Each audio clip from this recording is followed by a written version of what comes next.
Muito bem, pessoal. A partir desta aula vamos iniciar o estudo do Estatuto dos Funcionários Públicos aqui do município de Porto Alegre. Começamos falando que esse Estatuto dos Funcionários trata dos direitos que vocês que vão passar no concurso terão, sendo servidores aqui do município de Porto Alegre. Nós começamos falando no artigo 2º ali, o conceito de funcionário. E é interessante porque funcionário é uma nomenclatura antiga. Claro, esse estatuto ele foi feito lá em 1985. Com o tempo, claro, ele vem sendo atualizado, né, já que ele tem mais de 30 anos. Mas alguns termos que ele utiliza ainda são antigos. E algumas coisas que constam nele também não são mais aplicadas na prática porque não estão compatíveis mais com a Constituição Federal. Vejam, essa lei é mais antiga que a nossa própria Constituição Federal, que foi editada em 1988. Por isso, aqui ao longo das aulas, eu vou indicando para vocês e eu vou explicando em cada artigo qual que se aplica e qual que não se aplica mais em relação, na prática, né, em relação à Constituição Federal. Bom, o conceito de funcionário, então, é quem ocupa cargo público. Isso hoje a gente chama de servidor habitualmente, mas é a mesma coisa. E o cargo público, ele pode ser efetivo, que é esse cargo que tu vai conquistar passando no concurso público, ou ele pode ser em comissão. O cargo em comissão é o CC, que é de livre nomeação e livre exoneração. Eles podem nomear e mandar embora a qualquer momento alguém para essa função, então, para o cargo em comissão. Esse aqui nunca vai ter estabilidade. Vocês que vão passar no concurso, após 3 anos de estágio probatório, adquirem estabilidade.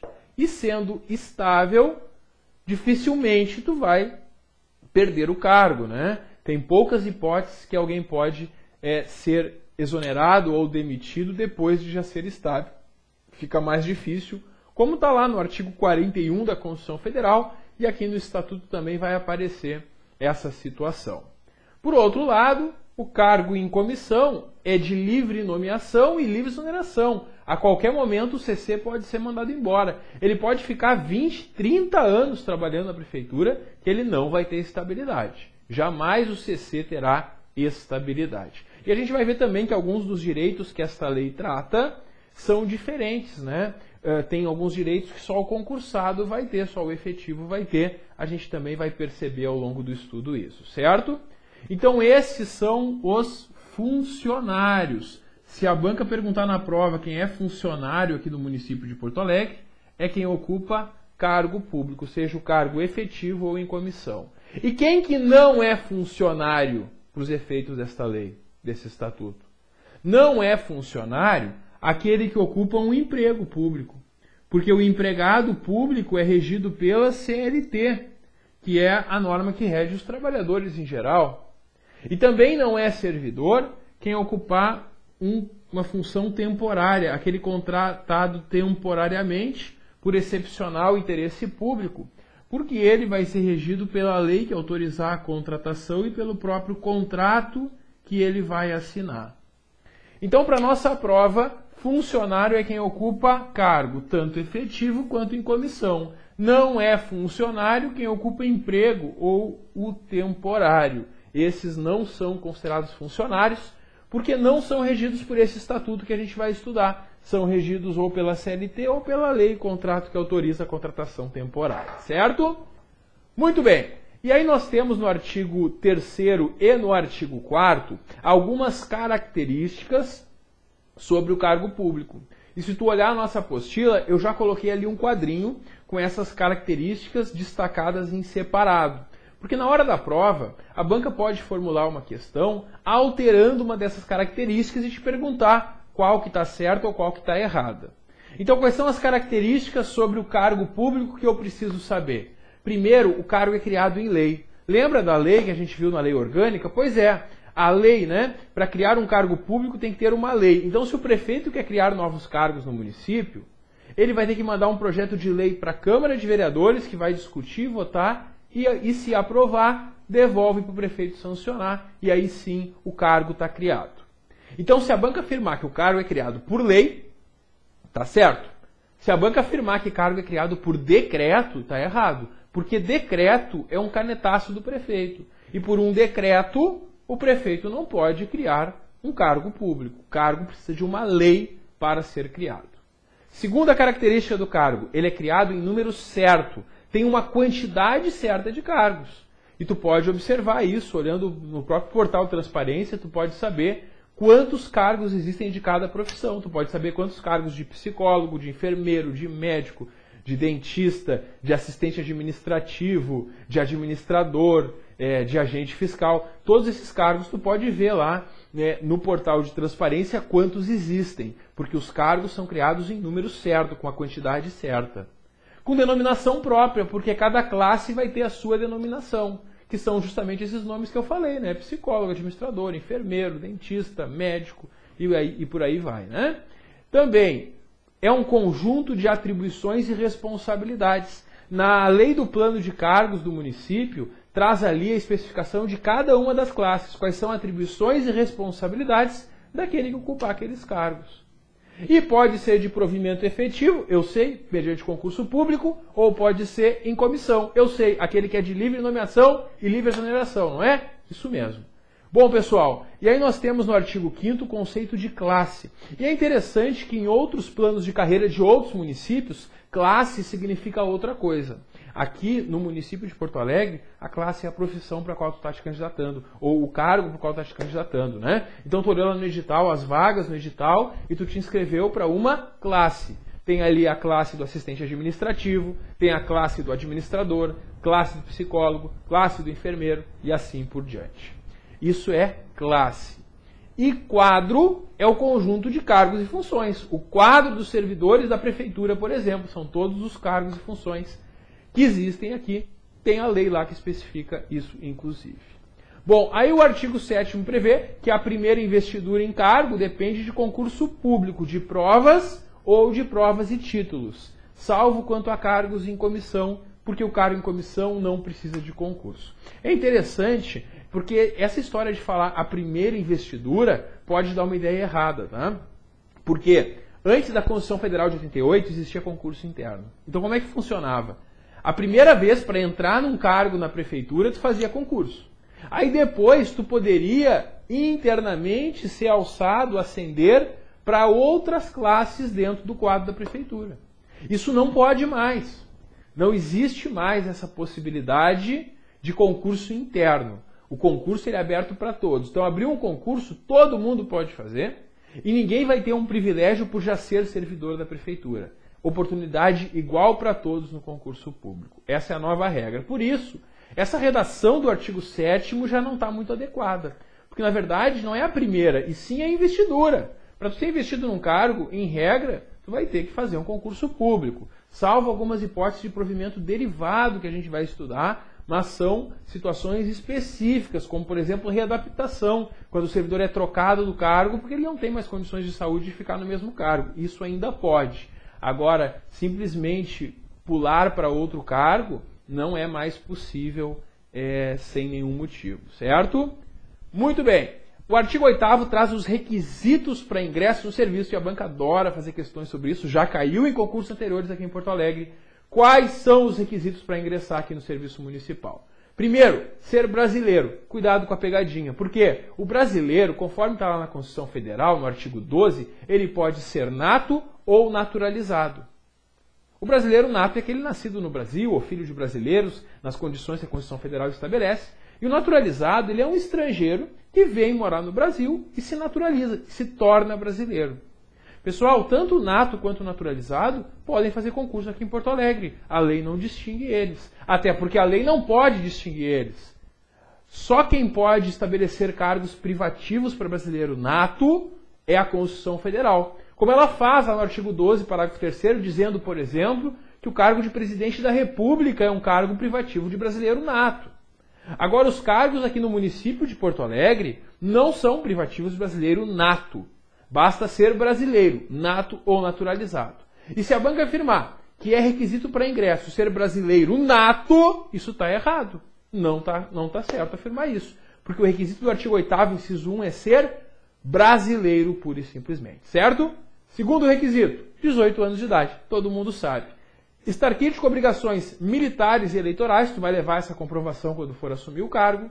Ter boa conduta, boa saúde física e mental, quando tu entrar tu vai passar por uma perícia, uma inspeção médica, e ter atendido condições prescritas por cargo. Cada cargo tem na lei os seus requisitos e o edital sempre copia esses requisitos para que na hora que tu te inscreva no concurso tu sabe, né, quais são esses requisitos, certo?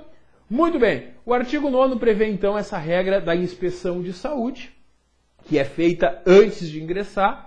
Diz ali, exceto para o cargo em comissão, porque o CC ele pode começar a trabalhar em até 30 dias fazer a inspeção de saúde. O concursado, antes de tomar posse, ele passa pela inspeção de saúde, porque se ele não tiver condições de saúde, ele nem vai ser empossado no cargo. Bom, a inspeção de saúde para ingresso ela tem um período de validade de 90 dias, podendo ser repetido durante esse período se foi julgado temporariamente incapaz. Pode acontecer, tu chega lá, faz a inspeção de saúde e não passa no exame. Mas isso não quer dizer que tu não vai conseguir assumir o cargo, porque eles vão possibilitar que tu faça de novo. Muitas vezes, por algum detalhe de alimentação, de beber mais água ou menos água, o exame pode não estar muito bom e tu pode corrigir isso e refazer o exame para ingressar. É isso que está dizendo no parágrafo único, né? Dentro desse período de 90 dias tu pode refazer o exame. Bom, aí o artigo 10 prevê também uma inspeção psicológica que é feita junto, mas com um mero caráter informativo. Isso aqui não é o exame psicotécnico, porque exame psicotécnico eles só podem fazer para situações especiais, como cargos da área da segurança pública, por exemplo, né? Não é para todo cargo que eles podem fazer psicotécnico. Na verdade, quase nenhum tem exigência de exame psicotécnico para ingresso. Bom, pessoal, então esse é o primeiro título aqui da Lei Complementar 133, que trata do Estatuto dos Funcionários aqui de Porto Alegre, né?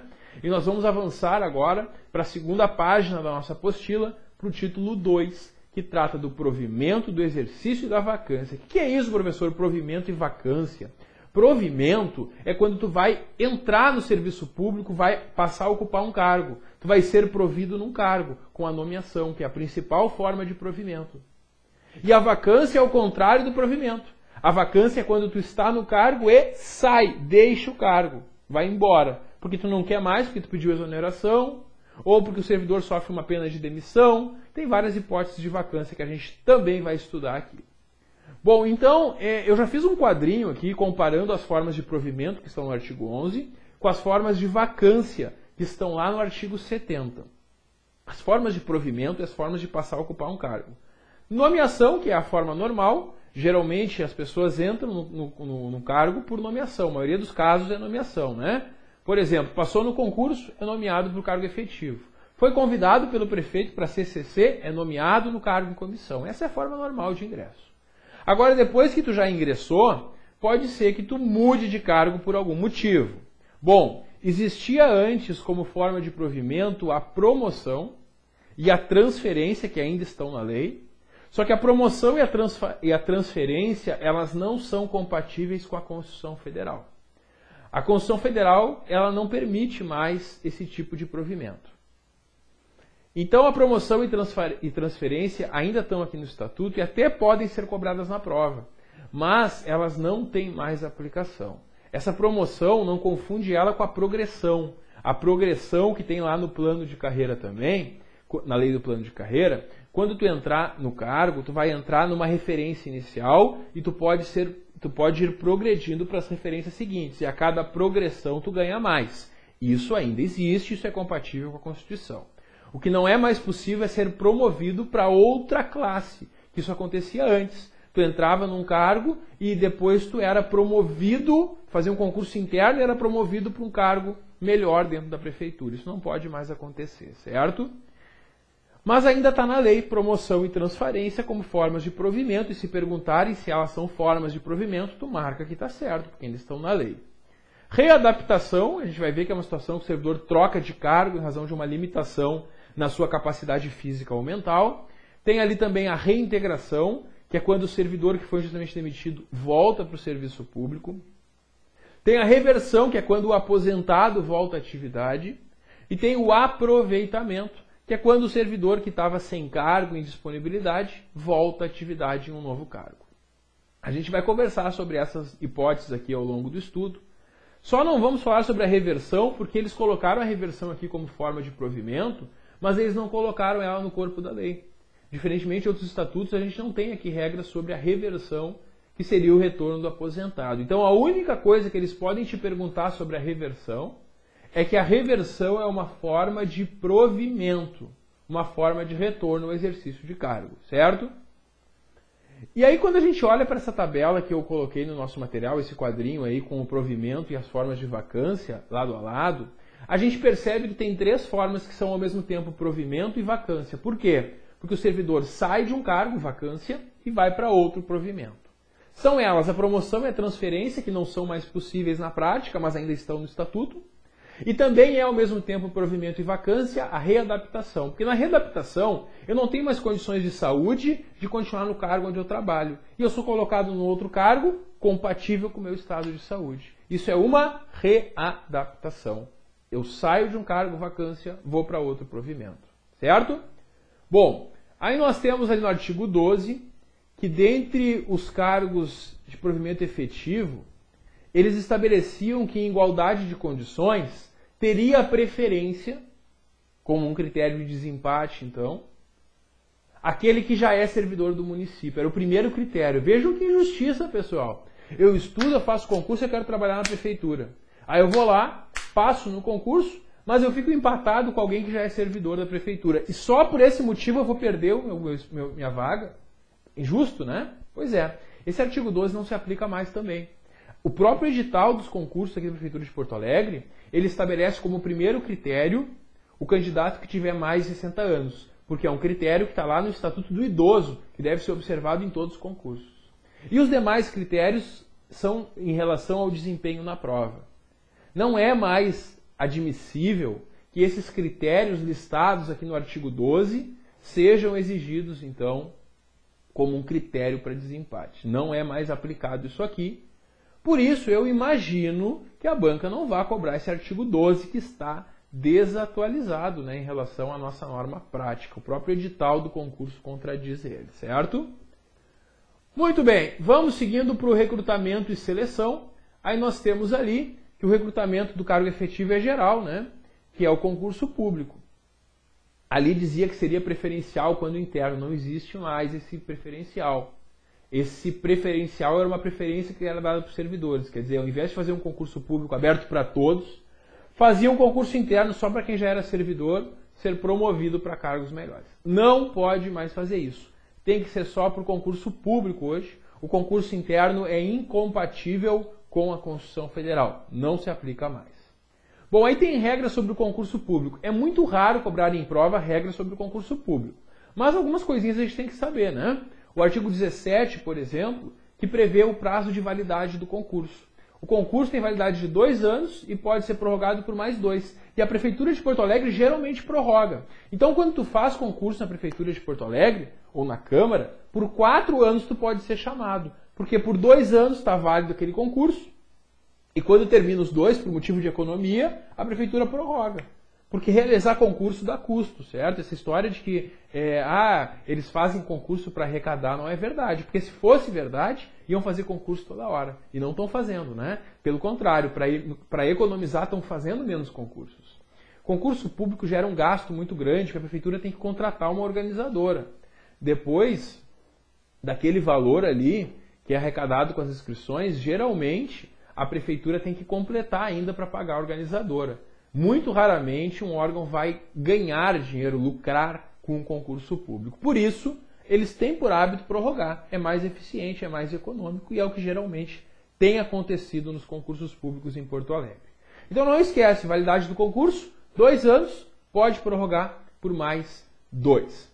Bom, depois nós temos ali o artigo 18 e 19 falando do concurso interno, que era aquela situação, então, que quem já era servidor podia concorrer para cargos melhores. Não é mais aplicável, não é mais possível o concurso interno. Seguimos para nomeação. É a principal forma de provimento e nós vamos ver como funciona a nomeação. Bom, tu vai passar no concurso e aí depois que tu passa no concurso e paga o churrasco para o professor, aí tu vai ser convocado, né? Convocado para assumir o cargo. E isso se chama de nomeação. Quando tu é nomeado, tu está sendo chamado para assumir o cargo. A prefeitura não te conhece ainda, ela não sabe se tu quer assumir o cargo e ela não sabe se tu preenche os requisitos para assumir o cargo.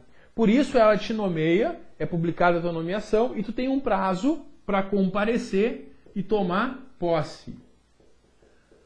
A posse é o momento que tu vai comparecer e vai dizer: eu que passei no concurso, quero assumir esse cargo e posso assumir. Aqui estão os requisitos. Aí tu vai levar lá a certidão do TRE para mostrar que tu está regular com a tua votação. No caso dos homens, lá certificado de reservista ou equivalente para comprovar que está com obrigação militar. Tu vai levar a tua formação que é exigida para o curso, seja para o cargo, né, seja nível médio, seja nível superior, seja qual for o cargo para o qual tu está se candidatando. Tu vai comprovar que preenche todos os requisitos de que assumir o cargo. E aí, depois que tu comprovou e assinou lá o termo de posse, aí tu tem um prazo ainda para entrar em exercício. Que é quando tu vai, de fato, começar a trabalhar, a desempenhar atribuições do cargo. Bom, num primeiro momento é importante a gente saber esses prazos, porque eles caem muito em provas. E no momento que tu é nomeado, chamado para assumir, tu deve aparecer no prazo de 15 dias. Em 15 dias tu comparece para assinar essa posse ou pedir a prorrogação por mais 15 dias. A posse pode ser prorrogada por igual período, certo? 15 prorrogável por mais 15. Aí tu assinou o termo de posse, tu vai saber onde tu vai trabalhar, já vai conhecer a chefia e tu vai combinar o dia que tu vai começar. Dentro de 5 dias. Esse é o prazo para exercício. E o prazo de exercício, né, diferentemente do prazo da posse, não tem previsão de ser prorrogado. E o que acontece, professor, se eu perder um desses prazos aqui? Tu perde a tua nomeação, porque a nomeação vai ser tornada sem efeito e eles vão chamar o próximo da lista do concurso. Então, fica ligado, né? Depois de passar no concurso, tu liga lá pro órgão pro qual tu passou, pro RH da prefeitura e pergunta qual é a previsão de nomearem, fica acompanhando, porque aí tu não é pego de surpresa e não vai perder esses prazos, né? O mais difícil é passar na prova. Depois que conseguiu, não vai deixar de assumir o cargo por causa do prazo. Eu já vi pessoas perderem cargos por causa disso. Então é bom ficar atento, né, a esses prazos. Muito bem. E aí nós temos então ali sobre a nomeação no artigo 20, né? Nada de muito importante. Tu vai ser nomeado, no caso do cargo efetivo, para fazer o estágio probatório de 3 anos, como a gente sabe. E a nomeação efetivo, claro, que vai seguir rigorosamente a classificação do concurso público, como não poderia deixar de ser. E aí vem a posse, então. A posse, como eu já falei, é o momento que tu aceita o cargo. Tu diz que quer assumir o cargo e comprova que pode assumir. Quem é que vai dar posse? O prefeito. Ele dá posse para os titulares de posto da sua confiança. Ele vai dar posse lá para o seu chefe de gabinete, para os secretários, tudo mais. Nos demais casos, quem vai dar posse é o órgão de recursos humanos, o RH. O RH da prefeitura que vai te dar posse, então. E aí o artigo 24 prevê que essa posse se dá mediante a assinatura de um termo. E a posse pode ser por procuração. Se tu não puder ir no dia lá de assinar o termo da posse, tu pode dar uma procuração para alguém no teu lugar, sem problema nenhum. Claro que tu vai ter que comprovar que preenche os requisitos. Tu vai ter que fazer inspeção de saúde e tudo mais. Mas para assinar o termo da posse, pode dar uma procuração. Isso cai muito em prova. E a banca vai tentar te enganar dizendo a posse não pode ser procuração. E aí está errado, porque pode. A posse pode sim ser por procuração, certo? O artigo 25 prevê que essa autoridade que dá posse, que vai ser o órgão de RH, vai verificar se foram preenchidos os pressupostos. Quer dizer, vai verificar se tu preenche todos os requisitos, aqueles que tu vai demonstrar quando for convocado com a documentação. O artigo 26 prevê que a posse, então, deve ser nesse prazo de 15 dias e o parágrafo 1º prevê que pode prorrogar por mais 15 dias. Isso quando o candidato a pedido solicita. E ela também pode ser prorrogada pela própria prefeitura, quando ocorrer impossibilidade dos órgãos de executar os exames de saúde, né? Imagina só, tu é chamado para assumir, mas a prefeitura não consegue, dentro desse prazo, fazer o teu exame de saúde. E aí, claro, tu não vai perder o cargo porque eles não forneceram o exame a tempo, né? Eles vão prorrogar a posse, eles podem, a prefeitura pode também prorrogar. Muito bem, depois vem a lotação. Lotação é o lugar onde a pessoa é colocada para trabalhar. Então tu vai passar no concurso, tu vai lá assumir o cargo e eles já vão te dizer, quando tomar posse, aonde que tu vai ser lotado. Tu já sabe aonde tu vai trabalhar. Aí tu é lotado em um órgão, pode ser removido para outro, né? Relotado para outro, né? Isso é lotação, é o lugar onde está colocado para trabalhar. Muito bem. Exercício, então, é quando começa de fato a trabalhar, já sabemos que é no prazo de 5 dias, né? E aí, nós temos no parágrafo 2º do artigo 29, que tem 3 situações que não interrompem o exercício. E tu vai lembrar agora que essas 3 situações que não interrompem o exercício são as mesmas que eu comentei antes, que são ao mesmo tempo forma de provimento e forma de vacância. Por quê? São situações que tu está trabalhando num cargo e tu muda de cargo e continua trabalhando. Tu não para de trabalhar, não interrompe o teu exercício. Promoção e transferência, que não existem mais na prática, mas ainda estão aqui no estatuto e podem cair em prova. E também a readaptação. Porque olha só, quando tu é readaptado, tu está trabalhando. E hoje tu está num cargo, amanhã tu vai trabalhar em outro cargo. Tu não para de trabalhar. Tu não vai ficar uns dias em casa e ter um prazo para entrar em exercício. Não, nem há interrupção do exercício. Tu simplesmente sai de um cargo e vai para outro. Bom, nos casos de reintegração, reversão e aproveitamento, não tem posse. E aí o prazo de exercício é contado o ato.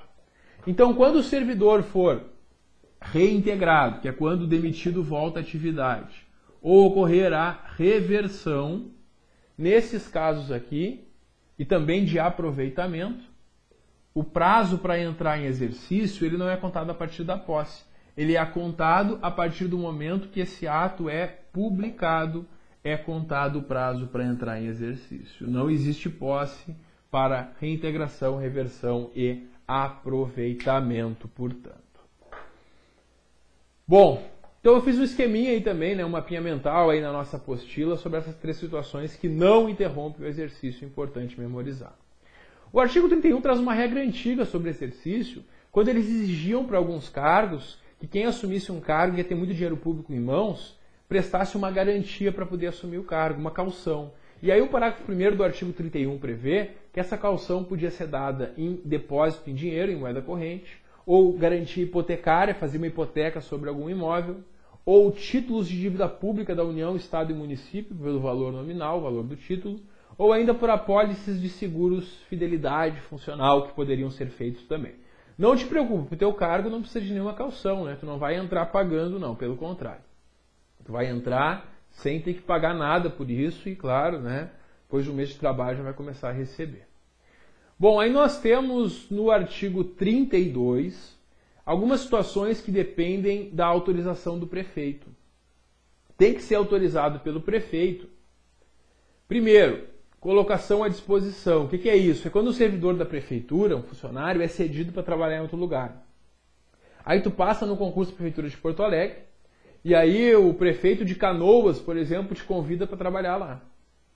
E aí ele manda um ofício para o prefeito de Porto Alegre pedindo a tua cedência. E se o prefeito de Porto Alegre concordar, tu pode ser colocado à disposição e aí tu vai trabalhar lá em Canoas sem perder o cargo em Porto Alegre. Quando tu não quiser mais ficar lá em Canoas, tu volta para Porto Alegre tranquilamente. Essa que é a ideia de ser cedido, ser colocado à disposição.